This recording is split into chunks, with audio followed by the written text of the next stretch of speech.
Hello viewers, welcome back to English Teacher channel. This is Mano. இன்னைக்கு நம்ம have been, has been and had been இது எப்படி use பண்றது அப்படிங்கறத நம்ம பார்க்கலாம். அதை பார்க்கிறதுக்கு முன்னாடி ஃபர்ஸ்ட் நம்ம has, have, had இதை எங்கெல்லாம் பயன்படுத்தலாம் அப்படிங்கறத நம்ம ஷார்ட்டா பார்த்தறலாம். இப்போ ஃபர்ஸ்ட் சென்டென்ஸ் பாருங்க. அவள் வைரல் ஆக்கி விட்டாள் அப்படின்னு கொடுத்திருக்கு. இதை நம்ம எப்படி எழுதணும்? ஃபர்ஸ்ட் அவள், அவள்ங்கறத she நம்ம சப்ஜெக்ட் ஆன she போட்டுட்டோம். அடுத்து verb எழுதணும். இந்த verb வந்து வைரல் ஆக்கி விட்டாள் அப்படின்னு கொடுத்திருக்கு. has gone viral, has gone viral அப்படின்னு எழுதணும். தேர்ட் பர்சன் ஆன சிங்குலர் வந்ததுனால நம்ம has யூஸ் பண்ணிருக்கிறோம். ஒருவேளை இங்க ஐன்னு இருந்தா நம்ம என்ன போடணும்? have போடணும். she has gone viral, அவள் வைரல் ஆக்கி விட்டாள் அப்படிங்கறத நம்ம இந்த மாதிரி எழுதி இருக்கிறோம். இதே சென்டென்ஸ வேற மாதிரி எழுதலாம். she சப்ஜெக்ட் போட்டுட்டோம். இத அப்படியே எழுதலாம். ஆனா had போட்டு எழுதுறோம். had gone viral. ஓகே, இப்போ இந்த சென்டென்ஸ்ல she has gone viral, she had gone viral இந்த ரெண்டுல எது கரெக்ட்? கரெக்டா சொல்லுங்க பார்க்கலாம். இது ரெண்டுல எது கரெக்ட்? ரெண்டுமே கரெக்ட் தான். அது எப்படி நான் சொல்றேன். she has gone viral அப்படிங்கிற சென்டென்ஸ் வந்து திடீர்னு ட்ரெண்ட் ஆறவங்க பார்த்திருப்பீங்க. நைட்டு ஒரு வீடியோ அப்லோட் பண்ணிருப்பாங்க. காலையில பார்த்தா என்ன ஆகும் அப்படின்னா பயங்கர ட்ரெண்டிங்ல போ. அந்த மாதிரி பிரசன்ட்ல வைரல் ஆகுறத தான் நம்ம என்ன சொல்றோம் அப்படின்னா she has gone viral, அவள் வைரல் ஆக்கி விட்டாள் அப்படின்னு சொல்லி சொல்றது. அதுவே she had gone viral அப்படின்னா அவள் வைரல் ஆக்கி விட்டாள் தான் நம்ம சொல்லுவோம். ஆனா இங்க வந்து என்ன பண்ணிருக்காங்க அப்படின்னா அவங்க ஆல்ரெடி என்ன பண்ணிட்டாங்க? வைரல் ஆகிட்டாங்க. பரிதாபங்கள், வில்லேஜ் குக்கிங் சேனல் இந்த மாதிரி ஒரு சில சேனல்ஸ் எல்லாம் என்ன செஞ்சிருக்கோம் அப்படின்னா அது எப்பவுமே என்னது வைரல்ல தான் இருக்கும். அந்த மாதிரி சேனல் எல்லாம் ஆல்ரெடி என்ன பண்ணிருக்காங்க? அவங்க வைரலா ஆயிருக்காங்க. அவங்கள எங்க பார்த்தாலுமே தெரியும். ஆனா இங்க வந்து she has gone viral அப்படின்னு சொல்லும்போது சடனா எவ்வளவோ வீடியோ போட்டிருப்பாங்க. ஆனா வைரலே ஆயிருக்காது. திடீர்னு பார்க்கும்போது என்ன பண்ணிருப்பாங்க அப்படின்னா வைரல் ஆயிருப்பாங்க. அட் பிரசன்ட்ல அவங்க வைரல் ஆயிருப்பாங்க. அந்த மாதிரி சொல்றது. இப்ப இந்த ரெண்டுக்கும் உங்களுக்கு வித்தியாசம் புரிஞ்சிருக்கும். இது வந்து சடனா இப்ப பிரசன்ட்ல அவங்க வைரல் ஆகுறத சொல்றது. இது வந்து பாஸ்ட்ல அவங்க ஏற்கனவே வைரல் ஆயிட்டாங்க அப்படிங்கறத சொல்றது. இப்போ இந்த சென்டென்ஸ் பாருங்க. நான் சாப்பிட்டேன். ஓகே, இதை நம்ம எப்படி எழுதலாம்? ஐ வந்துட்டா S have. I have eaten. I have eaten. நான் சாப்பிட்டேன். இத I had eaten இந்த மாதிரி எழுதலாமா? I have eaten அப்படின்னாலும் சாப்பிட்டேன் தான் அர்த்தம். நான் சாப்பிட்டேன் அப்படின்னு சொல்லலாம். I had eaten அப்படின்னா நான் சாப்பிட்டேன். ரெண்டுக்குமே ஒரே மீனிங் தான். I have eaten அதாவது டைனிங் டேபிள்ல சாப்பிட்டு முடிச்சுட்டு எழுந்திருக்காங்க. இந்த கொஞ்சம் சாப்பிட்டுக்கோ அப்படின்னு சொல்லும்போது இல்ல போது நான் சாப்பிட்டேன் அப்படின்னு சொல்றோம் இல்லையா? அந்த மாதிரி சொல்றதுக்கு தான் I have eaten அப்படின்னு நம்ம சொல்லணும். அதுவே I had eaten அப்படின்னா வா வந்து சாப்பிடு அப்படின்னு சொன்ன யாராவது கூப்பிட்டாங்கன்னா என்ன சொல்லுவோம்? இல்லப்பா நான் ஆல்ரெடி சாப்பிட்டுட்டேன் அப்படின்னு சொல்லுவோம் இல்லையா? அந்த மாதிரி சொல்றதுக்கு தான் I had eaten. ஓகேங்களா? இது just now இப்பதான் முடிஞ்சிருக்கும். ஆனா இது ஆல்ரெடி முடிஞ்சு கொஞ்சம் நேரம் ஆயிருக்கும். இது ரெண்டுக்கும் இதுதான் வித்தியாசம். அடுத்தது பாருங்க. நான் ஓட்டுகிறேன். ஓகே, அவங்க டிரைவ் பண்றாங்க. இதை நம்ம எப்படி எழுதுறது? இது நம்ம have been, has been போட்டு தான் எழுத போறோம். இங்க நான் அப்படிங்கிறது சப்ஜெக்ட். ஓட்டுகிறேன் இதை வந்து have been. I have been driving. நான் ஓட்டுகிறேன் அப்படின்னு சொல்லும்போது I have been driving அப்படின்னு சொல்றோம். ஆனா இதையே நம்ம பாஸ்ட் டென்ஸா சொல்லும்போது ஓட்டுகிறேன் சொல்லக்கூடாது, ஓட்டினேன். நான் ஓட்டினேன் அப்படின்னு சொல்லணும். அப்படி சொல்லும்போது I had been.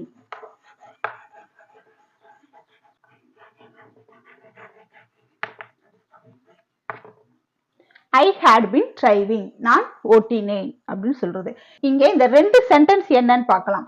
I have been driving அப்படின்னு சொல்லும்போது இது வந்து present perfect continuous. present perfect continuous. இது past perfect continuous.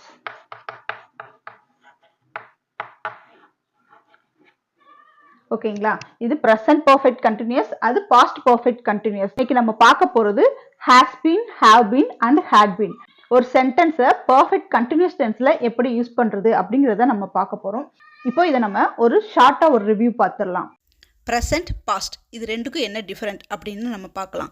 First present perfect டென்ஸுக்கு வெர்பான ஹேஸ் அல்லது ஹாவ் போட்டு வெர்ப் 3 ஃபார்மேஷன் யூஸ் பண்ணணும். வெர்ப் 3 ஃபார்மேஷன்னா கோ, வெண்ட், கான் அப்படின்னு சொல்லுவாங்க. இப்போ நம்ம கான் யூஸ் பண்ணுறது தான் verb 3 formation. For example, she has gone viral. இங்கே ஹேஸ் கான் தான் வெர்ப். அடுத்து பாஸ்ட் பர்ஃபெக்ட் டென்ஸ். பாஸ்ட் பர்ஃபெக்ட் டென்ஸ்க்கு வெர்ப் வந்து ஹேட் போட்டு வெர்ப்போட தேர்ட் ஃபார்ம் யூஸ் பண்ணணும். அதாவது நம்ம ஏற்கனவே பார்த்த மாதிரி கோ, வெண்ட், கான்ங்கிறதுல கான் யூஸ் பண்ணுறது தான் third verb. For example, she had gone viral. இது ரெண்டுக்கான வித்தியாசத்தை நம்ம ஏற்கனவே வீடியோவில் பார்த்துட்டோம். இப்போ அடுத்ததுக்கு போகலாம். அடுத்தது ப்ரெசன்ட் பர்ஃபெக்ட் கண்டினியூஸ் டென்ஸ். இதுக்கு நம்ம வெர்ப் என்ன யூஸ் பண்ணணும் அப்படின்னா ஹேஸ் அல்லது ஹேவ் ப்ளஸ் பீன் யூஸ் பண்ணி வெர்ப்போட ஐஎன்ஜி யூஸ் பண்ணணும். For example, I have been driving. Past perfect கண்டினியூஸ்க்கு ஹேடோட பீனை யூஸ் பண்ணி வெர்ப் ப்ளஸ் ஐஎன்ஜி யூஸ் பண்ணணும். நம்ம வெர்ப்போட ஐஎன்ஜி யூஸ் பண்ணும்போது வெர்ப் ஃபார்மேஷன் வந்து வெர்ப் ஒன்ல தான் இருக்கணும், அதாவது ப்ரெசன்ட் ஃபார்மில் தான் இருக்கணும். For example, I had been driving. First sentence பாருங்க, நான் பிரியாணி செய்தேன் அப்படின்னு சொல்லியிருக்காங்க. இந்த சென்டென்ஸை பார்த்தாலே நம்மளுக்கு புரிஞ்சிருச்சு இது என்ன டென்ஸ்ல இருக்கு அப்படின்னு கேட்டா பாஸ்ட் டென்ஸ், ஏற்கனவே நடந்து முடிஞ்ச விஷயத்தை தான் சொல்லியிருக்காங்க. நான் பிரியாணி செய்தேன். இப்போ இதை நம்ம மாத்திடலாமா? நான் அப்படின்னா ஐ, பிரியாணி செய்தேன் அப்படின்னு சொல்லியிருக்காங்க. இது ஒரு சிம்பிள் பாஸ்ட் டென்ஸ்ல தான் இருக்கு. அப்படி சிம்பிள் பாஸ்ட் டென்ஸ்ல இருக்கும்போது ஐ மேட் பிரியாணி.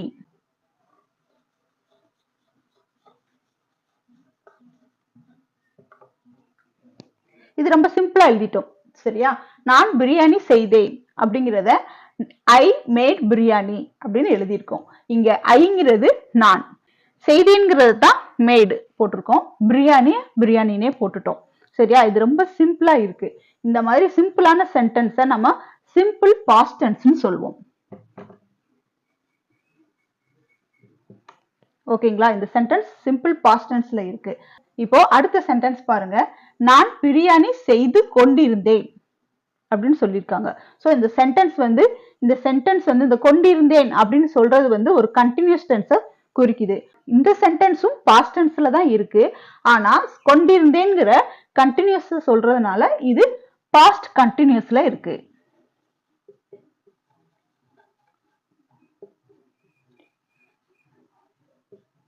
இந்த சென்டென்ஸ் பாஸ்ட் கண்டினியூஸ்ல இருக்கு. இதை நம்ம எப்படி எழுதுறதுன்னு பார்க்கலாம். ஃபர்ஸ்ட் நான், ஐ. ஓகே, பாஸ்ட் கண்டினியூஸ்னு சொல்லும்போது ஐக்கு அடுத்து நம்மளுக்கு என்ன வரணும்? வாஸ். I was. இங்க செய்து கொண்டிருக்கிறேன், செய்து கொண்டிருந்தேன்னு சொல்லியிருக்காங்க. இங்க செய்யறத நம்ம என்ன சொல்லுவோம்? அங்க மேடு போட்டோம். இங்க நம்ம என்ன போடணும்? மேக்கிங் போடணும்.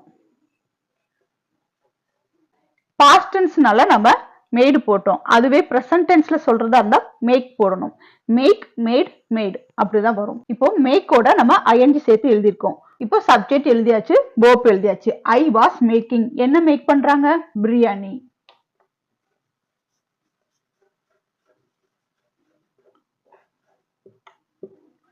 பிரியாணி மேக் பண்றாங்க. ஓகே, இப்போ நம்ம இதுல அடிஷனலா ஏதாவது சேர்த்து எழுதலாமா? என்ன எழுத போறோம் அப்படின்னா, அவர்கள் கூப்பிடும் போது நான் பிரியாணி சமைத்துக் கொண்டிருந்தேன், இல்ல நான் சமைத்துக் கொண்டிருந்த போது அவர்கள் கூப்பிட்டார்கள் அப்படின்னு எழுதலாம். அவர்கள் கூப்பிடும் போது. நான் பிரியாணி செய்து கொண்டிருந்தேன், அவர்கள் கூப்பிடும் போது அப்படின்னு நம்ம எழுதியிருக்கோம். இந்த மாதிரி சென்டென்ஸை எக்ஸ்டெண்ட் பண்ணும்போது, ஒரு ஷார்ட்டான சென்டென்ஸை லாங்கா நம்ம எடுத்துட்டு போகும்போது அதை கனெக்ட் பண்றதுக்கு, ஸோ ரெண்டு சப்ஜெக்ட் நம்ம இணைக்கணும்னா அதுக்கு ஒரு கனெக்டிங் வேர்டு தேவை. இங்க போது அப்படின்னு கொடுத்துருக்காங்க இல்லையா? ஸோ நம்ம இங்க when யூஸ் பண்ணணும். when சப்ஜெக்ட் என்னது? அவர்கள். So they. கூப்பிடுறத நம்ம என்ன சொல்வோம்? கூப்பிடுறத called. ஏன்னா இது பாஸ்ட் டென்ஸ்ல தான் இருக்கு. இது சிம்பிள் பாஸ்ட்ல இருக்கு. அதுவே இந்த சென்டென்ஸ் பாஸ்ட் கண்டினியூஸ்ல இருக்குது. நான் பிரியாணி செய்து கொண்டிருந்தேன் அவர்கள் கூப்பிடும் போது அப்படிங்கிறத I was making biryani when they called அப்படின்னு நம்ம எழுதியிருக்கோம். ஒரு சென்டென்ஸை லாங் ஆக்குறது பெரிய விஷயமே கிடையாது. ஒரு ஷார்ட்டான சென்டென்ஸ்ல இருந்து நம்ம வேர்டை எக்ஸ்டெண்ட் பண்ணி எழுதிட்டே போகும்போது அது ஒரு லாங் சென்டென்ஸா மாறிடுது. இப்போ நெக்ஸ்ட் சென்டென்ஸ் பாருங்க. நான் பிரியாணி செய்து விட்டேன். ஓகே, இதுவும் பாஸ்ட்ல தான் இருக்கு. ஆனா இது என்ன பாஸ்ட்ல இருக்கு அப்படின்னா பர்ஃபெக்ட் பாஸ்ட்ல இருக்கு. அப்போ இந்த சென்டென்ஸ் வந்து என்ன அப்படின்னா பாஸ்ட் பர்ஃபெக்ட். ஒரு சென்டென்ஸை பர்ஃபெக்டா பேசுறதுக்கு நம்ம இது யூஸ் பண்றோம். சிம்பிளா பேசுறதுக்கு நம்ம சிம்பிள் பாஸ்ட் யூஸ் பண்ணோம். அதே பாஸ்ட்டை இன்னும் பர்ஃபெக்டா நம்ம மேக் பண்ணணும்னா இந்த மாதிரி பர்ஃபெக்ட் டென்ஸையும் நம்ம யூஸ் பண்ணணும். இப்போ நான் பிரியாணி செய்து விட்டேன். நம்மளுக்கு பர்ஃபெக்ட் டென்ஸ்னாலே டக்குன்னு ஞாபகம் வர்றது என்ன அப்படின்னா ஹேஸ், ஹேவ் அண்ட் ஹேட் இதுதான் வரும். இங்க பாஸ்ட் கொடுத்துருக்கிறதுனால ஹேஸுக்கும் ஹேவுக்கும் வேலை கிடையாது. அப்போ நம்ம என்ன யூஸ் பண்ண போறோம்? ஹேட் தான் யூஸ் பண்ண போறோம். ஐ ஹேட். இதுக்கடுத்து நம்ம மேக்கிங் யூஸ் பண்ண போறது கிடையாது. இந்த verb எப்படி இருக்கும்? present, past, past participle உள்ள verb தான் நம்ம யூஸ் பண்ணணும். மேக், மேட், மேட் அப்படின்னு தான் நம்ம சொல்லுவோம். ஸோ நம்ம இங்க என்ன வரணும்? மேட். ஐ ஹேட் மேட் என்ன பண்றாங்க? பிரியாணி.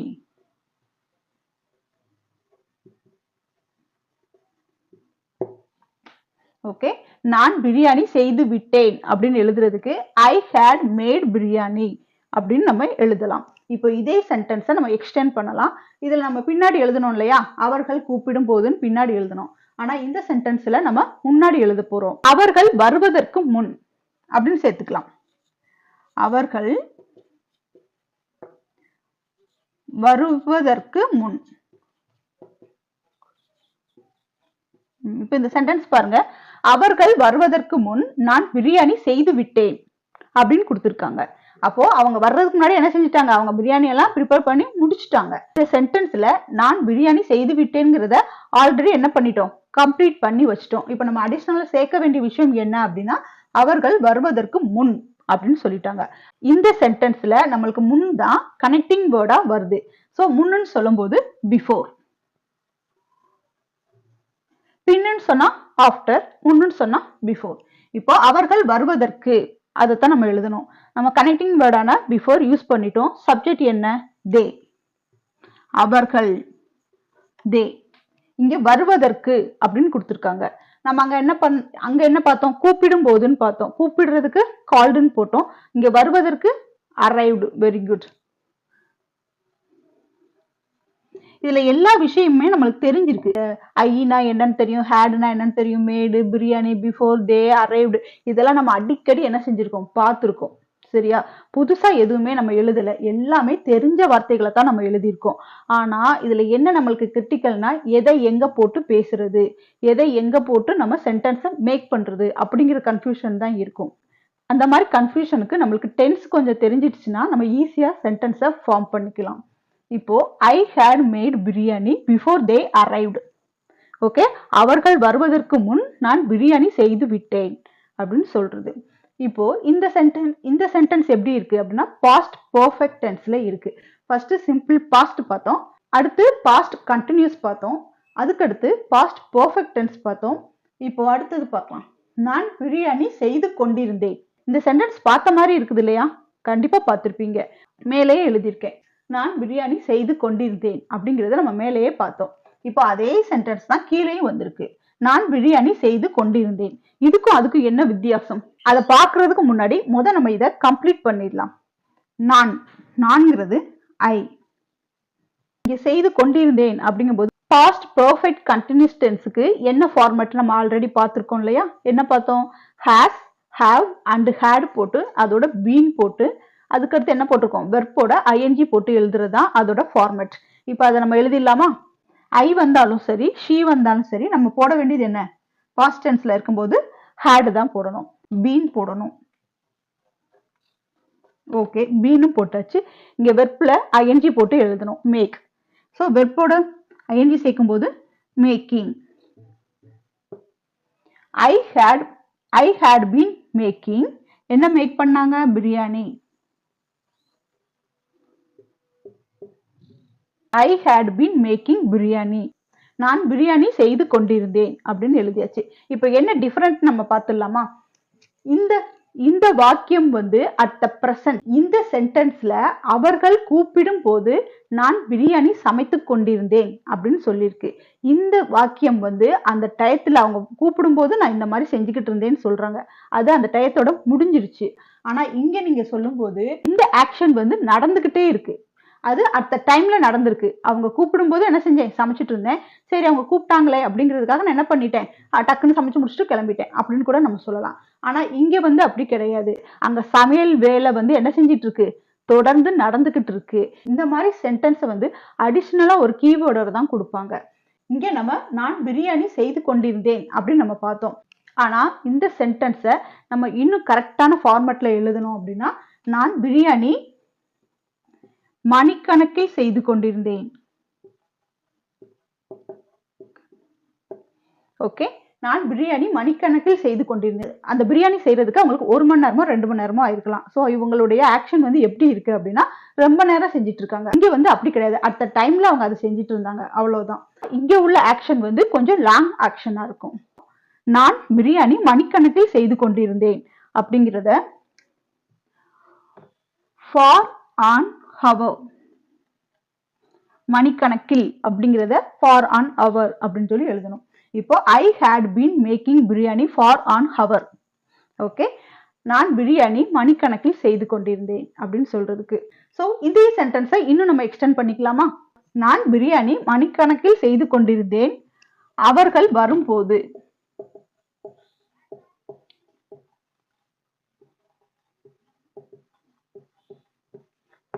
ஸோ அவர்கள் வரும்போது நான் மணிக்கணக்கில் என்ன செஞ்சுட்டு இருந்தேன்? பிரியாணி செஞ்சுட்டு இருந்தேன். ஸோ அவங்க வர்றதுக்கு முன்னாடியும் செஞ்சிருக்காங்க, அவங்க வந்த டைமும் செஞ்சிருக்காங்க, அவங்க வந்து கொஞ்ச நேரம் கழிச்சு அவங்க என்ன செஞ்சிருக்காங்க? பிரியாணியும் செஞ்சிருக்காங்க. ஸோ இவங்களுடைய செயல் வந்து எப்படி இருக்கு அப்படின்னா லாங்கா இருக்கு. ஸோ இந்த சென்டென்ஸ் வந்து நம்மளுக்கு எழுதுறதுக்கு ஈஸியா இருக்கும். நம்ம இந்த சென்டென்ஸை வச்சு நம்ம ஏற்கனவே எழுதியிருக்கோம் இல்லையா? வென் தே கால்டுன்னு போட்டோம். ஸோ அங்க கூப்பிடுறாங்க, அதுக்கு கால்டு போட்டோம். இங்க வர்றதுக்கு அரைவ்டு. அவ்வளவுதான் வித்தியாசம். இதை நம்ம ஈஸியா எழுதிடலாம். When they arrived. ஓகே, இப்போ இந்த சென்டென்ஸ் எல்லாமே பாஸ்ட்ல தான் இருக்கு. ஒரு சிம்பிளா சென்டென்ஸை எப்படி மேக் பண்றதுன்னா அதுக்கு சிம்பிள் பாஸ்ட் இருக்கு. அதுவே ஒரு சென்டென்ஸ் வந்து ஒரு கண்டினியூஸா இருக்கு, கொஞ்ச நேரம் நடக்குது அப்படிங்கும் போது நம்ம பாஸ்ட் கண்டினியூஸ் யூஸ் பண்ணோம். பாஸ்ட் பர்ஃபெக்ட் வந்து நம்ம சிம்பிள் பாஸ்ட் பார்த்தோம் இல்லையா? அதை இன்னும் பர்ஃபெக்டா சொல்லணும்னா பாஸ்ட் பர்ஃபெக்ட் யூஸ் பண்ணலாம். அதுவே நீங்க பாஸ்ட் கண்டினியூஸ் நம்ம பார்த்தோம் இல்லையா? அதையே இன்னும் பர்ஃபெக்டா கண்டினியூஸ்ல சொல்லணும் அப்படின்னா பாஸ்ட் பர்ஃபெக்ட் கண்டினியூஸ் இருக்கு. இதை நீங்க ஒன்னோட ஒன்னு ரிலேட்டட் பண்ணி பேசும்போது இல்ல எழுதி பார்க்கும்போது உங்களுக்கு அந்த சென்டென்ஸ் மேக்கிங் வந்து பண்றது ரொம்ப ஈஸியானதா இருக்கும். இது எல்லாமே பாஸ்ட் டென்ஸ்ல இருக்கு. இதையே நம்ம பிரசன்ட் டென்ஸ்ல எழுதலாமா? நான் பிரியாணி செய்தேன் அப்படிங்கிறது சிம்பிள் பாஸ்ட். அதுவே நீங்க பிரசன்ட்ல சொல்றதா இருந்தா நான் பிரியாணி செய்கிறேன் அப்படின்னு சொல்லணும்.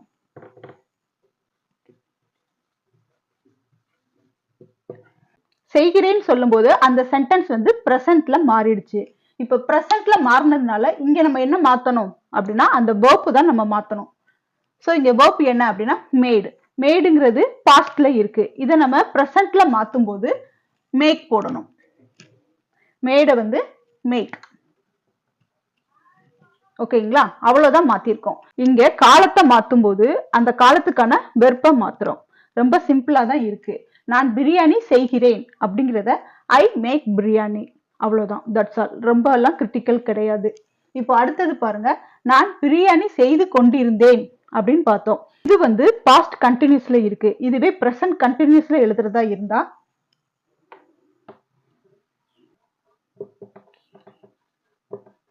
நான் பிரியாணி செய்து கொண்டிருக்கிறேன் அப்படிங்கிறது பிரசன்ட் கண்டினியூஸ் டென்ஸ். இப்படி பிரசன்ட் கண்டினியூஸ் டென்ஸ்ல வரும்போது ஐக்கு அடுத்து நம்மளுக்கு என்ன வரணும்? பாஸ் வரக்கூடாது. என்ன வரணும்? யோசிங்க. எஸ், ஆம் வரணும். ஐ am making. I am making biryani. நான் பிரியாணி செய்து கொண்டிருக்கிறேன் அப்படிங்கிறதுக்கு இந்த மாதிரி எழுதணும். அடிஷனலா என்ன எழுதியிருக்கோம் அப்படின்னா அவர்கள் கூப்பிடும் போதுன்னு பாஸ்ட்ல எழுதியிருக்கோம். நீங்க பாஸ்ட்ல எழுதுறதா இருந்தா when they called-ன்னு தான் போடணும். ஒருவேளை நீங்க ரெண்டுமே பிரசன்ட்ல எழுதணும்னு நினைச்சீங்கன்னா அவர்கள் கூப்பிடும் போது அப்படிங்கறத நம்ம என்ன எழுதணும்? கால்ட். கால். அவர்கள் கூப்பிடும் போது வந்து நம்ம கால் மட்டும் எழுதினா போதும். நான் பிரியாணி செய்து கொண்டிருந்தேன் அவர்கள் கூப்பிடும் போது. I am making biryani when they call மட்டும் எழுதுனா போதும். அவ்வளவுதான். இந்த சென்டென்ஸ் வந்து எப்படி இருக்கு? ரொம்ப சிம்பிளா இருக்கு. நம்ம வேற எதையுமே மாத்தல. அந்த வெர்போட ஃபார்மேஷனை தான் நம்ம மாத்திருக்கோம். இங்க வாசன் இருந்ததா ஆம்னு போட்டிருக்கோம். இங்க கால்டுன்னு இருந்ததா கால் போட்டிருக்கோம். ஓகே, வேற ஒண்ணுமே நம்ம மாத்தல. இப்போ நெக்ஸ்ட் சென்டென்ஸ் பாருங்க. இது எப்படி இருக்கு அப்படின்னா பாஸ்ட் பெர்ஃபெக்ட்ல இருக்கு. இதை நம்ம பிரசன்ட் பெர்ஃபெக்ட்டுக்கு மாத்தணும். பிரசன்ட் பெர்ஃபெக்ட் டென்ஸ்க்கு நம்ம ஏதாவது மாத்த போறோமான்னு கேட்டா மாத்த மாட்டோம். நான் பிரியாணி செய்து விட்டேன் அப்படிங்கிறது இங்க பிரசன்ட் பெர்ஃபெக்ட் டென்ஸ் தான். அது எப்படின்னா இந்த சென்டென்ஸ் வந்து எப்படி இருக்கு அப்படின்னா பாஸ்ட்ல ஆரம்பிச்சு அட் த பிரசன்ட் வரைக்கும் நடந்திருக்கு. தமிழ்ல தான் ஒரே மாதிரி இருக்கு. ஆனா இங்கிலீஷ்ல எழுதும் போது பிரசன்ட்க்கு என்ன வேர்ப் வருமோ அதைத்தான் நம்ம போடணும். ஸோ நம்ம இங்க என்ன போடணும்? ஹேடுக்கு பதிலா ஹாவ் போடணும். Yes, I have made biryani. நான் பிரியாணி செய்து விட்டேன். ஸோ அவங்க இப்ப பிரசன்ட்ல முடிச்சிருக்கிறாங்க அந்த விஷயத்த. பாஸ்ட்ல இருந்து ஆரம்பிச்சு இப்பதான் அந்த பிரியாணியை செஞ்சு முடிச்சிருக்கிறாங்கன்னு சென்டென்ஸ் வந்து அவர்கள் வருவதற்கு முன் நான் பிரியாணி செய்து விட்டேன் அப்படிங்கிறது. இது ரெண்டுமே நம்ம பிரசன்ட்ல எழுதுறதா இருந்தா ஐ have made biryani before they arrive மட்டும் போட்டா போதும். அரைவ்டு தேவையில்லை. ஒண்ணு வந்து தே அரைவ் வந்து சிம்பிள் பிரசன்ட்ல இருக்குது. அதுவே தே ஹாவ் மேட் பிரியாணி வந்து பிரசன்ட் பெர்ஃபெக்ட் டென்ஸ்ல இருக்கு. ஓகேங்களா? ஒன்னு பிரசன்ட்ல இருக்கு, இன்னொன்னு பிரசன்ட் பெர்ஃபெக்ட் டென்ஸ்ல இருக்கு. நம்ம வந்து அந்த காலத்துக்கு ஏத்த மாதிரி என்ன செஞ்சுக்கணும்? அந்த வெர்பை வந்து மாத்தி எழுதிக்கணும். இப்ப நெக்ஸ்ட் சென்டென்ஸ் பாருங்க. நான் பிரியாணி மணிக்கணக்கில் செய்து கொண்டிருந்தேன் அப்படின்னு சொல்லி எழுதியிருக்கிறாங்க. இதுவே நம்ம பிரசன்ட்ல, இது வந்து பாஸ்ட்ல இருக்கு. இதுவே நம்ம பிரசன்ட்ல எழுதுறதா என்ன செய்யணும்? நான் பிரியாணி மணிக்கணக்கில் செய்து கொண்டிருக்கிறேன். ஓகே, கொண்டிருக்கிறேன் அப்படின்னு நம்ம எழுதும் போது அந்த சென்டென்ஸ் வந்து எப்படி இருக்கு? பிரசன்ட் பெர்ஃபெக்ட் கண்டினியூஸ் டென்ஸா மாறுது. சோ நம்ம இதுல மாத்த வேண்டிய விஷயம் என்ன அப்படின்னு கேட்டா ஐ ஹேட் பீன் மேக்கிங் பிரியாணி. இந்த சென்டென்ஸ்ல நம்ம மாத்த வேண்டியது ஒரே ஒரு வேர்டு தான். என்ன? எஸ், ஹேடுக்கு பதிலா நம்ம என்ன எழுதணும்? ஹாவ் எழுதணும். ஓகே, இங்க நம்ம என்ன எழுதணும்? கொண்டிருக்கிறேன், கொண்டிருந்தேன்ங்கிறத கொண்டிருக்கிறேன்னு மாத்தணும். இங்க ஐ ஹேட் பீன்ங்கிறத ஐ ஹாவ் பீன் மாத்துறோம். அவ்வளவுதான். ஓகே, சிம்பிளா இருக்கா? ஐ have been making biryani for an hour. நான் பிரியாணி மணிக்கணக்கில் செய்து கொண்டிருக்கிறேன் அப்படின்னு எழுதியிருக்கோம். அவர்கள் வரும்போது, ஓகே, அவர்கள் வரும்போது அப்படிங்கும்போது when they arrived அது பாஸ்ட்ல இருக்கு. அதுவே when they arrive, ஒருத்தவங்க வீட்டுக்கு வந்துகிட்டு இருக்காங்க, வரும்போது நான் என்ன செஞ்சுட்டு இருக்கேன்? மணிக்கணக்குல பிரியாணி செஞ்சுட்டு இருக்கேன். ஓகே, அந்த மாதிரி சொல்றதுக்கு இதை நம்ம பயன்படுத்தலாம். நான் பிரியாணி மணிக்கணக்கில் செய்து கொண்டிருக்கிறேன் அவர்கள் வரும்போது அப்படிங்கிறத ஐ have been making biryani for an hour when they arrive. Okay, இந்த மாதிரி வாக்கியங்கள், அதாவது டென்ஸை வச்சு நீங்க பயன்படுத்துற வாக்கியங்கள் எல்லாம் நீங்க யூஸ் பண்றதா இருந்தா ஃபர்ஸ்ட் டென்ஸுக்கான ஷார்ட்டை நீங்க பாத்துக்கணும். எந்த மாதிரி எல்லாம் வேர்ப் யூஸ் பண்ணிருக்காங்க, பாஸ்ட்டுக்கு என்ன யூஸ் பண்ணிருக்காங்க, பிரசன்ட்டுக்கு என்ன யூஸ் பண்ணிருக்காங்க, கண்டினியூஸ்னா என்ன யூஸ் பண்ணிருக்காங்கன்னு அந்த ஷார்ட் நோட் உங்களுக்கு தெரிஞ்சாலே நீங்க இந்த சென்டென்ஸை மேக் பண்றது ரொம்ப ஈஸியா இருக்கும். அந்த ஷார்ட் நோட்டை உங்களுக்கு ரொம்ப ஷார்ட்டா நான் உங்களுக்கு சொல்றேன். ப்ரெசன்ட் பாஸ்ட் இதுக்கு ரெண்டுக்கும் என்ன வித்தியாசம் அப்படிங்கிறத நம்ம பார்க்கலாம். First simple present. சிம்பிள் ப்ரெசண்ட்டுக்கு subject plus verb one plus object. For example he plays cricket. இதுவே சிம்பிள் பாஸ்ட் அப்படின்னா subject plus verb two plus object. For example he played cricket. Next present continuous டென்ஸ்க்கு subject plus am is are plus verb plus ING plus object. For example he is playing cricket. Past continuous டென்ஸுக்கு subject plus was and were plus verb plus ING plus object. For example he was playing cricket. Next present perfect டென்ஸுக்கு subject plus have அல்லது has plus verb three formation plus object. For example he has played cricket. இதுவே past perfect டென்ஸுக்கு subject plus had plus verb three formation plus object. For example he had played cricket. Next and final one, present perfect continuous டென்ஸுக்கு subject plus have அல்லது has use பண்ணி அதோட been plus verb plus ING plus object இது use பண்ணணும். சிம்பிளாக சொல்லணுன்னா have has been verb plus ING. இது for example he has been playing cricket. Past perfect continuous tense இதுக்கு subject plus had plus been plus verb plus ing plus object. For example, He had been playing cricket. Did you like this video? Please click on like button and share it with your friends and family. Please click on subscribe button. This is for easy to find out in my videos. Don't forget subscribe to my channel. Thank you for watching. See you on next video.